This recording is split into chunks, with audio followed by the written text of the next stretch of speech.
Hi everyone, welcome to my channel PageFlipJourney. I will be sharing video content on some of my recent reads and books that I enjoyed in this channel, and I will also be giving book recommendations and information about books that I have read recently. So please subscribe to my channel so you'll be updated on more content.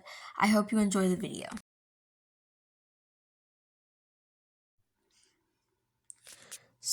Welcome to PageFlipJourney. This is my YouTube channel. I just started it to share my love of books and some information to those of you who like reading, and this is about some book recommendations. So for my very first video, I will be talking about 2023 must-read YA romance books by PageFlipJourney. So for the very first book that we are going to talk about, it's going to be called I Kissed Shara Wheeler by Casey McQuiston. So this book follows two main characters and a few other side characters, which you can consider as main, but it's mostly following Chloe and Shara. So Chloe and Shara are opposites in high school. They come from two different worlds, and Shara is very popular and Chloe is not. So one day, Shara kisses Chloe all of a sudden without telling her anything at a dance, and she disappears. So Chloe wants to know why Shara kissed her and what is the reasons behind this after everything, and she's very confused and is trying to find answers when she finds out that there is more to Shara and more to the town. So she goes through this whole process trying to find out why she kissed Chloe, and that's what the whole plot is about. And I rated this a 3 stars, 3 out of 5 stars, because I found it very funny and it was a very lighthearted and it was an easy read. But I thought the plot was a little bit complicated, and what I wanted to happen didn't really happen. I would suggest you to go into this without any expectations. So for the second book, we're going to be talking about the book Once Upon a Broken Heart by Stephanie Garber. So this book follows two characters called Evangeline and the Prince of Hearts, and a few other side characters, which you can consider as main characters.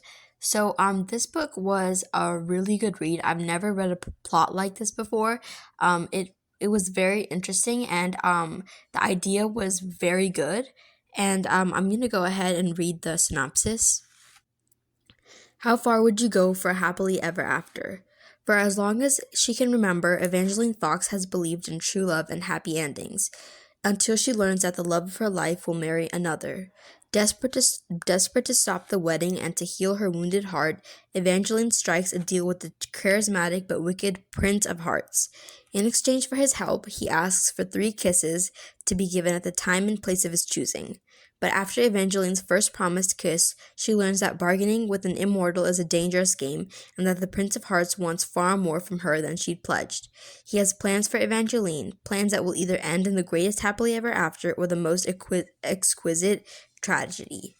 I would say it's a pretty lighthearted read.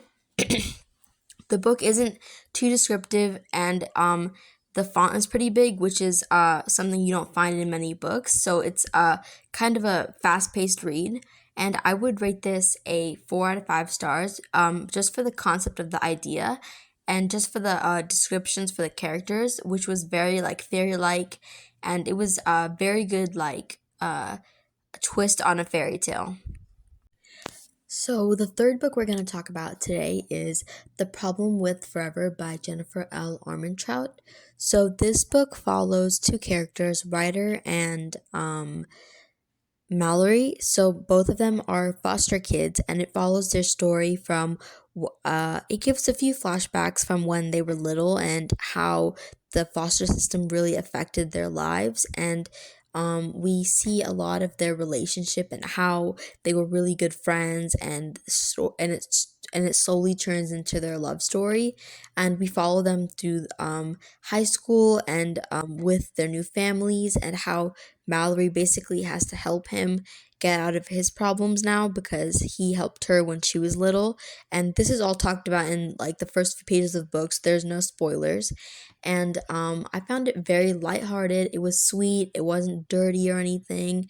And even the secrets that they held from each other weren't as like very like intense. And I would say the maturity is definitely YA. There's not, it doesn't talk too much about the foster system and how bad it was, but there are really no triggers for this. It's just like a slow burn romance.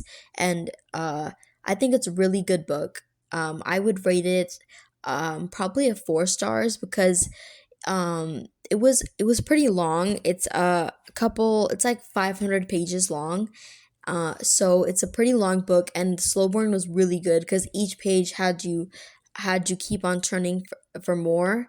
And I really liked the characters. I found that it was classic. I mean, like Mallory is very quiet and Ryder is very popular, so we kind of get that popular and quiet girl romance too.